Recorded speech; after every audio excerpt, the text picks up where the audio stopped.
Hello, it's time to noontime prayer. I wrote the 35 study guide, the third quarter of 2025, titled Exodus. It has actually 13 lessons. We're gonna start the lesson one. Let me read all through 1 through 13 lessons subtitled. Well, lesson one, operation, the background, the birth of Moses, and to the burning bush, three, rough start. For the plagues, five, Passover, six, through the Red Sea, seven, the bread and water of life, eight, covenant at Sinai, nine, living the law, 10, the covenant and blueprint, 11, apostasy and intercession, 12, please show me your glory, 13, the tabernacle. So when we see the just the contents, we can just remind or picture about the Exodus. Yeah, the Moses, brilliant, picture. So let's go to lesson one, the oppression, the background and the birth of Moses. Today is the Wednesday, so let's go to Wednesday, but preview first. And memory text, the book of Exodus 2:23 through 25. The children of Israel groaned because of the bondage, and they cried out, and their cry came up to God because of the bondage. So God heard their groaning, and God remembered his covenant with Abraham, with Isaac and with Jacob, and God looked upon the children of Israel, and God acknowledged them. Exodus 2:23 through 25, and Sunday part, God's people in Egypt. The book of Exodus is called in Hebrew Shemot, literally names in English according to the opening words of that ancient document. And these are the names, is how it begins. The names of the patriarchs, Jacob's family, are enumerated right at the first. This book of Exodus resonates with the accounts of the oppressed, the marginalized,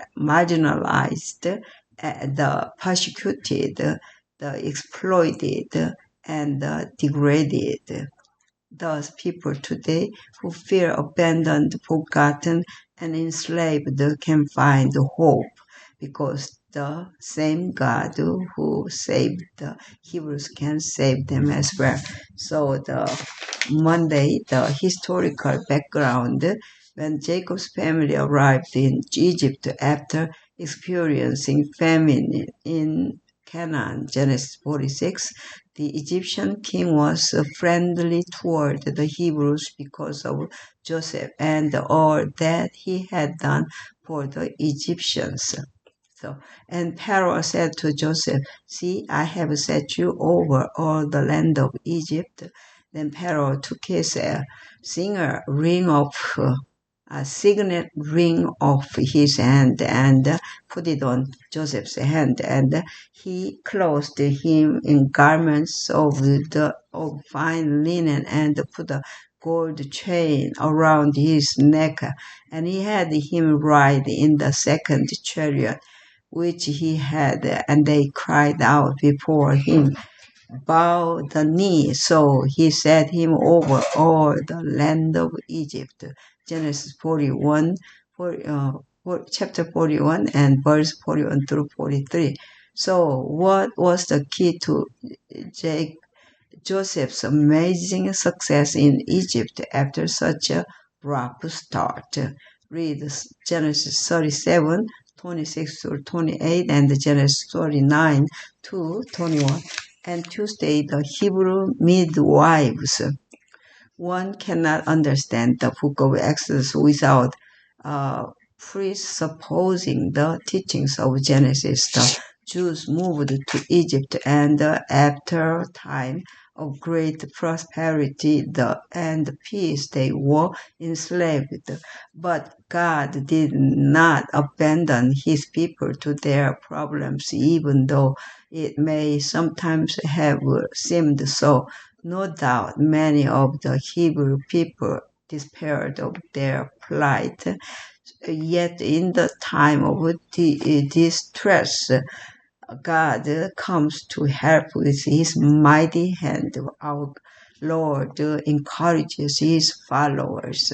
Call upon me in the day of trouble, and I will deliver you, and you shall glorify me. Psalm 15. And go to the midwives.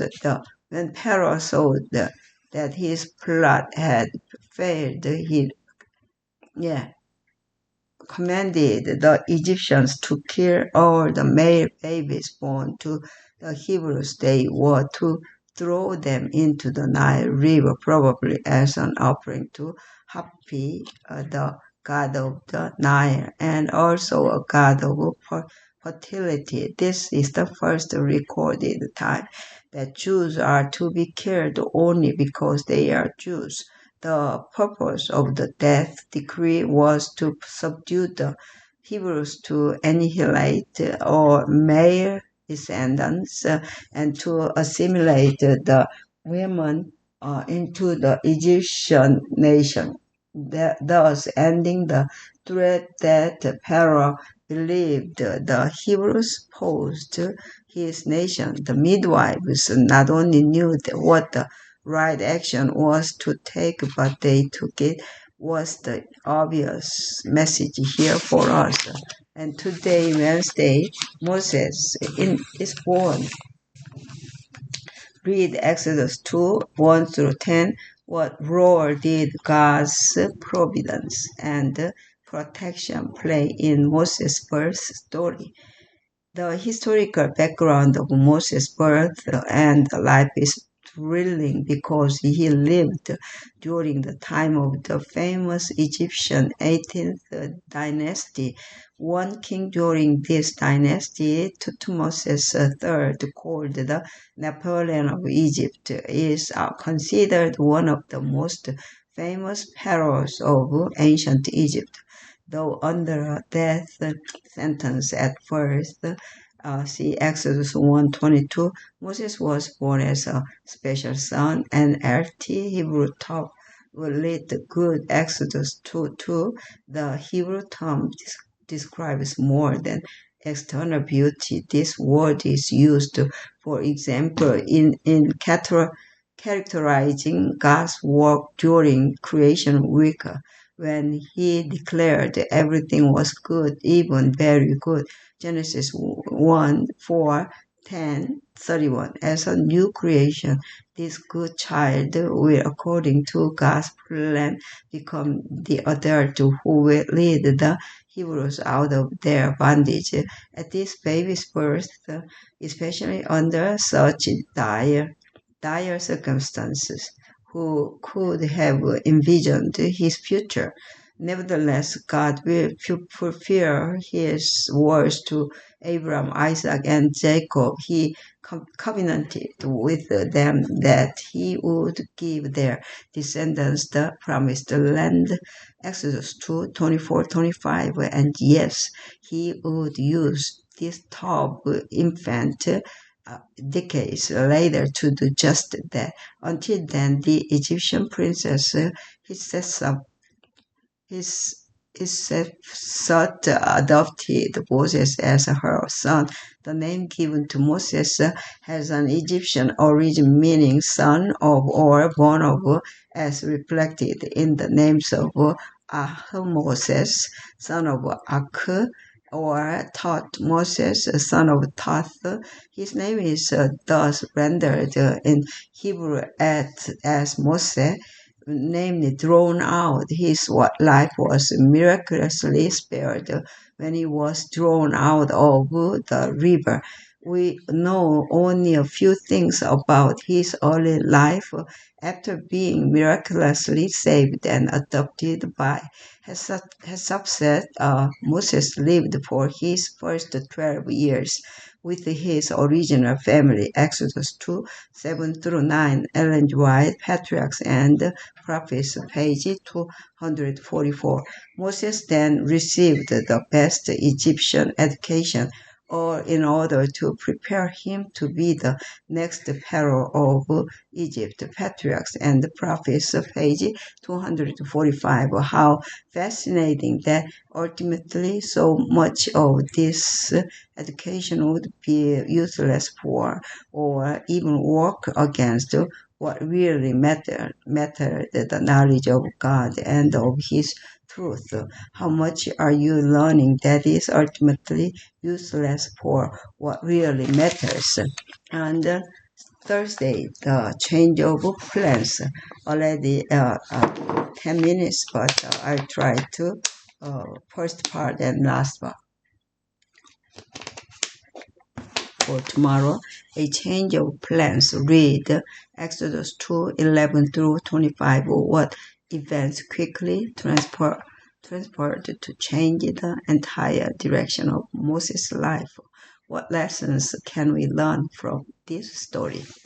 And what would Moses do? Would he succumb to the lure of Egypt and to the pleasures of the court, or would he endure hardship with his embattled people? Even soon forced a decision for him.